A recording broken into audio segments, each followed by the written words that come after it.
Déjà fait. C'est depuis 2001 que ça a été fait. Depuis 2001, le projet a été créé où on fait l'enseignement dans la langue maternelle. Maintenant, qu'est-ce qu'il faut faire pour rendre ce projet performant, pour qu'on puisse promouvoir nos langues à partir de l'école? Est-ce que le ministère de l'Éducation nationale pense, par exemple, à toutes les écoles à la fois, introduire les langues maternelles dans toutes les écoles à la fois? Mais vous êtes encore au stade de quelques écoles de l'expérimentation. Et combien nous sommes encore au stade de l'expérimentation. Et nous avons 20 écoles avec 10 langues aujourd'hui qui ont été codifiées par l'ILA. Et ces écoles sont situées où? Ces écoles sont situées au sud ici à Boisseau. On a une école à Bondoukou, il y en a à Soubré, à Korogo, à Danane, à Touba. Et quelles sont les langues qui ont été choisies pour être enseignées? Les langues qui ont été choisies, à Bondoukou, c'est le Koulango, à Touba, Ferentela, c'est le Maou, à Danane, c'est le Dan, à Korogo, c'est le Tchébara. C'est-à-dire c'est la langue qui est la plus parlée dans la région qui a été choisie, avec le bon soin de l'Institut de linguistique appliquée qui a codifié ces langues-là. Quand vous dites codifier, j'ai envie de mieux comprendre. Codifier, ça veut dire quoi exactement? Ça dit qu'il a fait un syllabaire de toutes ces langues-là. Il y a un syllabaire qui a été déjà établi. Et on lit, on écrit. On écrit, nous avons des livres en langue. Comme on apprendrait par exemple l'alphabet que nous utilisons le français. On a des livres de lecture. On a des livres de lecture au CP1, CP2.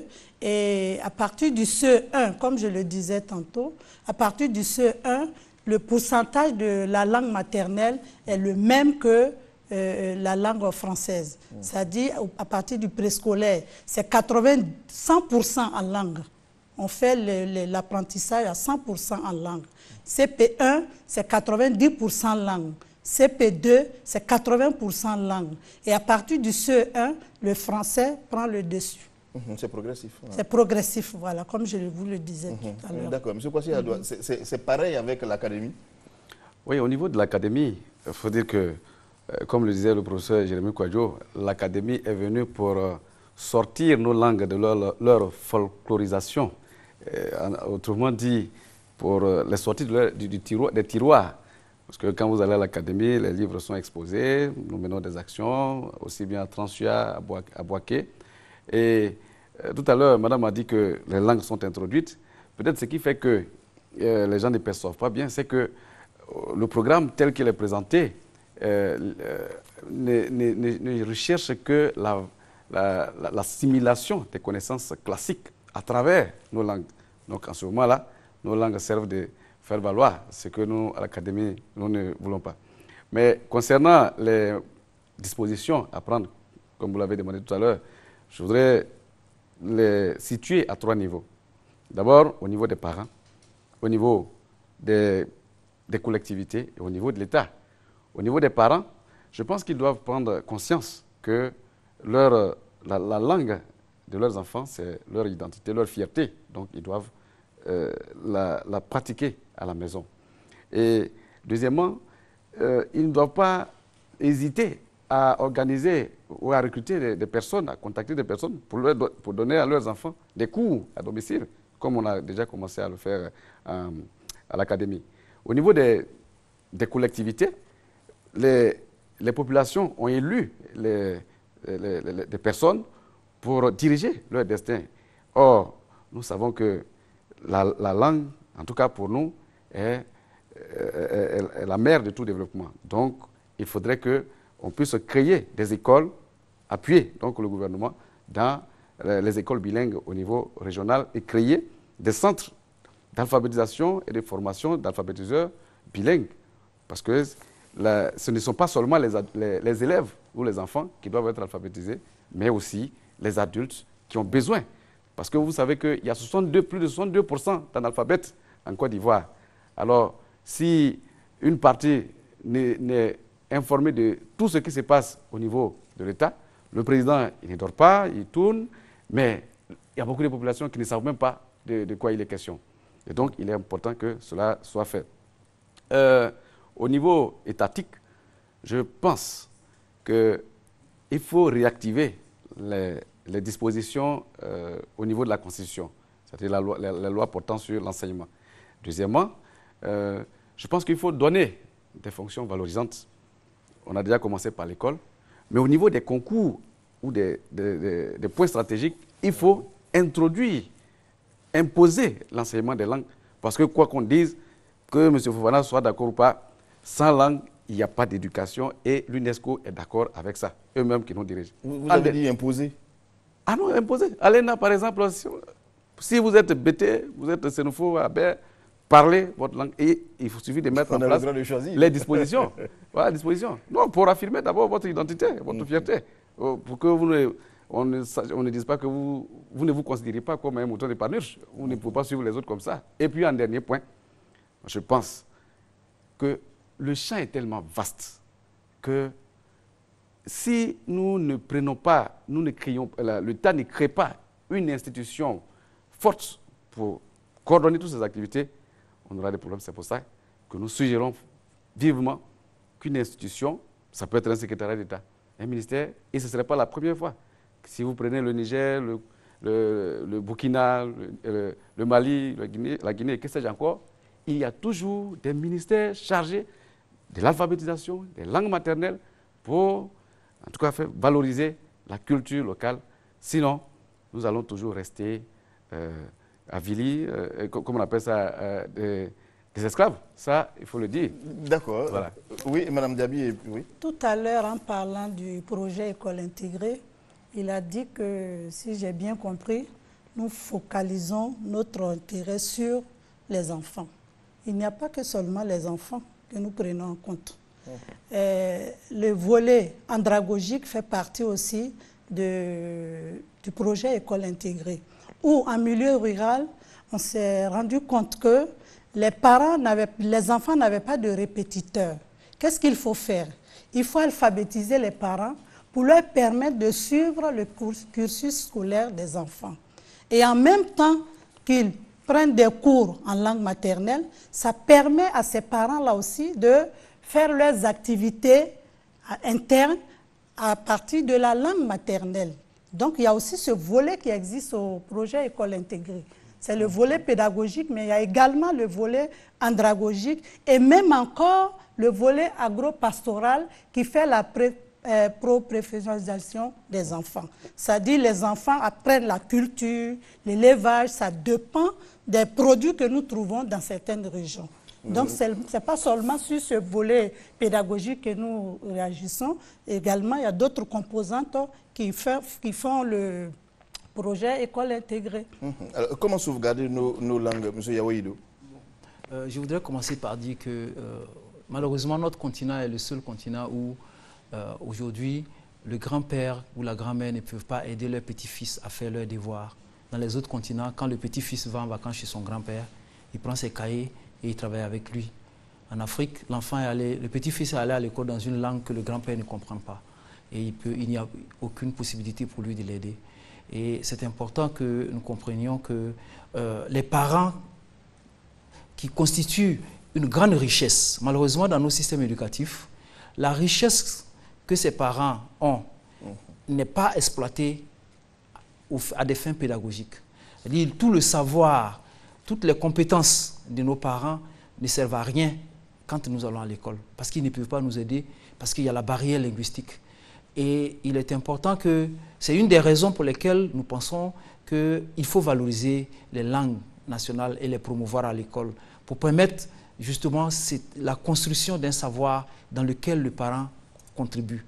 Et l'autre point majeur pour lequel l'UNESCO se bat pour la promotion des langues, c'est que prenez l'école qui est dans votre village, par exemple. C'est comme un cheveu dans la soupe dans le village. Il n'y a aucun lien culturel entre l'école et la communauté.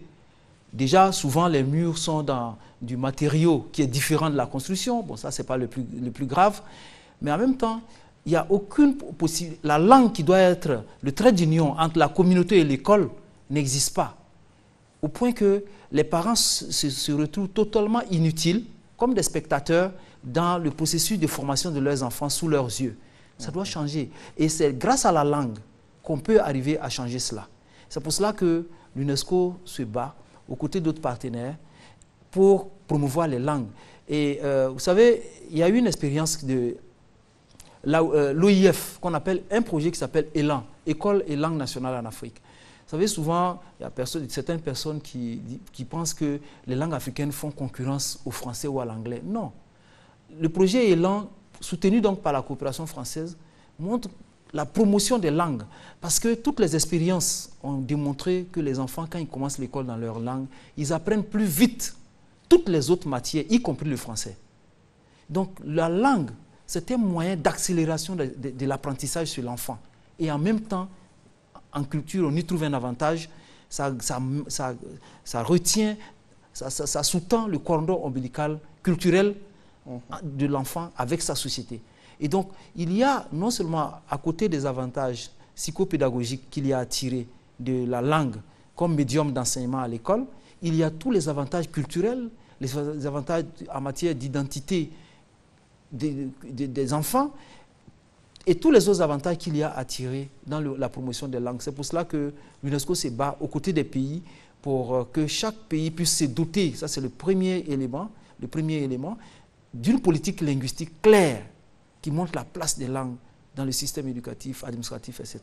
Et ensuite, tout le reste, formation des enseignants, matériel didactique, etc. Et donc, je voudrais juste ajouter que, vous savez, le modèle de développement dont nous avons hérité en Afrique, qui est un développement basé sur la maîtrise de l'écrit, à l'instar des pays qui nous ont colonisés. Eux, ils avaient la maîtrise de l'écrit. Donc, leur développement était bâti sur la maîtrise de l'écrit. Nous avons hérité de cela et nous avons 62%, comme il le disait, seulement des personnes qui savent lire et écrire dans ce pays. Ça veut dire que les 48 autres pourcents, vu que notre référence, c'est la maîtrise de l'écrit, ce sont des personnes qui sont en marge du processus de développement. Et un pays ne peut pas se permettre le luxe de laisser 48% de sa population. 38%. Voilà, 62% en Côte d'Ivoire, c'est ça? Oui, oui. En Afrique, analphabète. 62% analphabète. Ouais. En Afrique, la moyenne, tout à fait. Voilà. La moyenne d'analphabète en Afrique est de 60 environ. Et donc, ça veut dire que le continent veut se développer avec seulement 60% de sa population, ce qui n'est pas possible. Et c'est pour cela qu'il faut investir si nous voulons un développement durable dans lequel toute la population prend sa place. Il faut promouvoir et soutenir les langues pour que chacun se sente valorisé et contribue au développement. Très bien, professeur. Comment sauvegarder nos langues? Je vous repose la même question. M. Fana, je pense qu'on a abordé le sujet plus ou moins, mais l'un des facteurs essentiels pour la sauvegarde, c'est la transmission. S'il n'y a pas de transmission d'une langue, la langue se perd. Il faut absolument qu'il y ait les parents qui transmettent la langue. L'autre aspect, c'est l'aspect de la codification. C'est-à-dire, on peut expliquer le retard de l'Afrique sur des millénaires. Vous savez que l'Afrique, quand même, n'a pas connu tout le développement qu'on a vu en Europe. Près de 2000 ans de retard. Si on regarde un peu le développement, depuis que l'écriture a été développée, les Européens, déjà au XVe siècle, avaient déjà tout écrit. Nos langues n'ont pas d'écriture sur plus de 500 ans. Est-ce qu'on peut se développer? Est-ce qu'une langue peut se développer? Est-ce qu'on peut se développer sans écriture? C'est la grande question. Aujourd'hui, le problème est essentiel. Il faut d'abord penser à écrire nos langues, si on veut la sauvegarder. Une langue qui n'est pas écrite, elle est parlée, aucune trace. Or, la langue évolue. Donc, c'est très important. L'autre aspect de la langue, c'est aussi l'enrichissement de la langue. C'est-à-dire que si nous, les chercheurs, ne font rien pour adapter la langue à nos réalités, la langue devient inutile. Donc, ne sont pas utilisables de niveau technique. Je prends l'exemple, notre collègue de l'UNESCO l'a dit tout à l'heure, il faut faire en sorte que les enfants puissent l'utiliser dans leurs besoins naturels. Or, une langue a un potentiel. Elle peut s'enrichir comme toute autre langue. Prenez la langue hébreu, une langue qui était dit morte. En 1948, on décide qu'après la Seconde Guerre mondiale, comment faire une langue vivante. On va l'enrichir, on va l'utiliser pour parler d'avions, pour désigner le WC, pour désigner les technologies. Cette langue a été enrichie. Une langue qui était purement religieuse, qui était pas seulement dans les synagogues, devient une langue vivante. Aujourd'hui, en technologie, les Israéliens sont plus avancés que la plupart des pays du monde. Parce qu'ils ont enrichi leur langue, ils l'ont permis d'utiliser pour la science, la haute technologie. Les langues africaines ont le même potentiel. On peut l'enrichir. Si cet aspect d'enrichissement n'est pas fait, personne n'est intéressé à l'utiliser. Par contre, si je peux utiliser le baoulé ou l'agni ou le dula pour parler des choses de technologies modernes, évidemment, je vais l'utiliser. C'est ça le problème. Donc, il y a un besoin, il y a deux niveaux. Il y a un niveau de recherche fondamentale, c'est le devoir de l'ILA, de l'Institut, de travailler sur le lexique et les technologies pour les adapter. Et pour cela, le dula, certaines choses ont été faites. Aujourd'hui, vous pouvez explorer en mathématiques et en physique avec le dula, grâce aux travaux du professeur Saliou, du professeur docteur Théra. Vous pouvez parler de chimie en dula. Le vocabulaire existe là, il faut l'utiliser. Donc, il y a cet aspect de la transmission qui est important. Il y a l'aspect de l'enrichissement de la langue qui urge. Donc, il faut que des recherches soient faites pour pouvoir faire des dictionnaires. Parce que ces enfants qui vont apprendre la langue dans le PEI, après, ils auront besoin de lire, de lecture. Donc, il faut qu'il y ait des poèmes, des textes accessibles, des livres de mathématiques qui existent, des choses qui vont permettre de pouvoir continuer. Donc, la préservation va aller sur plusieurs domaines. Donc, c'est aussi une volonté politique. Si les politiques sont d'accord, comme c'est le cas à l'heure actuelle, où j'ai eu l'honneur de rencontrer le ministre de la Culture qui a décidé que désormais, il y a un projet d'installer des centres de culture des langues dans chaque région. Ce projet, je crois, sera mis en place bientôt, qui ne va pas aller qui va compléter le travail qui est fait par le ministère de l'Éducation nationale, qui est un projet différent, qui est un projet de formation et d'éducation. Donc, il y aura une convergence des forces. Et je pense que c'est à travers cette convergence de divers ministères, de diverses forces qu'on pourra le faire. Et puis aussi, je crois tout à l'heure, M. Adoual l'a dit, on a aussi un comité interministériel qui est mis en place, ou qui va permettre de pouvoir aider à la formation de ces centres de langue. Et puis j'aimerais aussi lancer aussi un appel aussi exprimer tous nos remerciements pour tous les ONG qui travaillent dans ce sens. Aujourd'hui, il y a de plus en plus d'ONG qui travaillent localement. Et ils ne sont pas, au contraire, il faut les encourager. C'est important que les ONG dans chaque région puissent se former pour dire, bon, nous allons promouvoir nos langues. Nous recevons à Lila beaucoup de personnes qui viennent nous voir, qu'est-ce qu'on peut faire pour nos langues, et nous les encourageons. En zone AVICAM, aujourd'hui, ils ont des groupes qui travaillent sur l'AVICAM, qui ont commencé avec la promotion de la langue, qui travaillent là-bas. Donc, le gouvernement ne peut pas se mettre à la place de ces personnes. Donc, les ONG doivent être encouragées. Dans chaque région, il doit y avoir une ONG qui se met en place pour dire, bon, nous allons travailler sur nos langues, nous allons faire quelque chose. Évidemment, c'est comme ça qu'ils peuvent obtenir des appuis. Et comme l'UNESCO est là, je pense qu'ils sont aussi très ouverts à ce genre d'aide. Vous avez dit comment coordonner tout cela? Alors, cette coordination est déjà... Cette vision a été déjà perçue par le ministère de la Culture, qui a mis déjà un comité interministériel en place. Heureusement, c'est quelque chose qui n'a jamais été fait jusqu'ici. Là, il faut rendre vraiment hommage au ministre Bandaman qui l'a fait. J'ai déjà assisté une, deux fois à ces réunions. Et cette commission a été adoptée en Conseil des ministres, je crois. Et je pense que bientôt, ça va commencer à opérer pour pouvoir coordonner. Parce que toutes ces ONG ont besoin quand même d'être formées, d'être guidées, d'être orientées, de leur montrer comment une langue est codifiée, de leur montrer comment on transmet une langue, comment on fait la formation. Et donc, c'est cette grande tâche qui est la nôtre et qui est au crédit de ce qui est fait aujourd'hui par cette D'accord. Il ne reste plus que 5 minutes. Là, il ne reste plus que 5 minutes. On va faire le tour. Vraiment, 1 minute pour chacun. Oui, conseiller, est-ce qu'aujourd'hui... oui, malheureusement... Non, oui, allez-y. Okay. Je voulais juste ajouter que dans le sens de l'organisation des structures, nous, au niveau des acteurs en langue, nous avons mis en place l'ANALAXI, qui est l'association nationale, l'Académie nationale des langues et cultures de Côte d'Ivoire, et qui bientôt va faire sa présentation officielle, qui compose les 5 grandes structures vivantes, à savoir l'AREBO, Sapomivi, ONG Parle, et le doyen Ngueta, et bien entendu l'AIL. Alors, tout de suite, vraiment en 1 minute, à votre avis, aujourd'hui, c'est sur quoi repose l'avenir de nos langues? C'est la même question pour tout le monde, oui. En 1 minute. Aujourd'hui, l'avenir de nos langues repose sur 2 éléments. Il y a d'abord la volonté politique qui passe par la prise de conscience de chacun de nous. Après cette volonté politique, il faut la codification de nos langues. Une fois que la volonté y est, eh bien, la codification va couler de sources parce que serait l'Occident sans l'écriture? L'écriture qui est comme le réfrigérateur dans lequel on dépose l'aliment et une fois qu'on en a besoin, on l'utilise pour avancer comme les pays du soleil levant que nous envions tant. C'est pour cela qu'on le dise, qu'on le veuille ou pas, nous devons considérer que la langue est la fondation sur laquelle reposent les piliers de la culture et qui peuvent nécessairement impulser le développement. Donc, nous devons nous y mettre. Une minute. Donc, Madame Diaby, la même question pour vous. À votre avis, c'est sur quoi peuvent reposer nos langues? Sur quoi?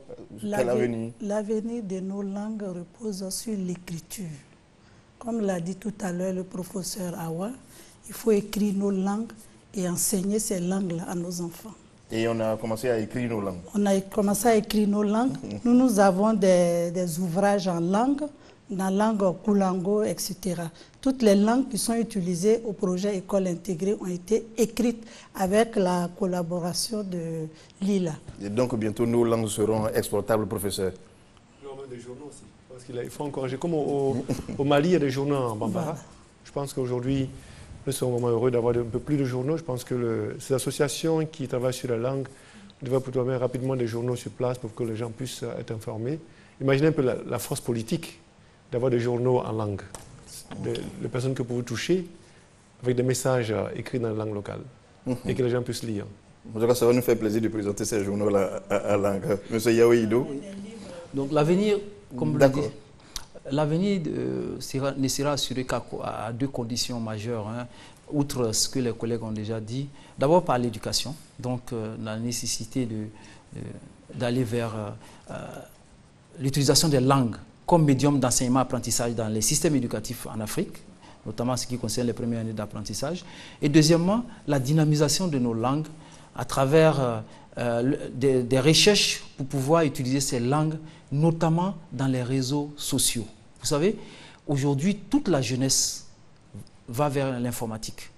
Et si les jeunes voient que sur les réseaux sociaux, Facebook, Twitter, il y a l'ANI, le baoulé, etc., ces jeunes-là, ils vont se mettre à apprendre ces langues-là. Ils vont trouver la nécessité parce qu'il faut, que les jeunes y trouvent un intérêt. Et aujourd'hui, ils ne voient aucun intérêt à utiliser leur langue. Ils peuvent s'en passer facilement parce qu'elle ne conditionne rien dans leur vie. Tant que la langue ne deviendra pas un moyen qui conditionne quelque chose dans la vie des individus, on aura du mal à les mobiliser pour les suivre. En tout cas, merci M. Yaoïdou, merci professeur Awa, merci à Mme Diaby d'être venue et puis merci à M. Kwasi Adoua d'avoir répondu à notre appel. Voilà, vous êtes maintenant situés, chers téléspectateurs. Certaines langues sont aujourd'hui moribondes ou gravement menacées. D'autres sont en voie de disparition, d'autres encore sont en danger et d'autres enfin sont carrément éteintes. Quelle solution pour la Côte d'Ivoire? C'est de cela que nous avons parlé. Merci et bonsoir.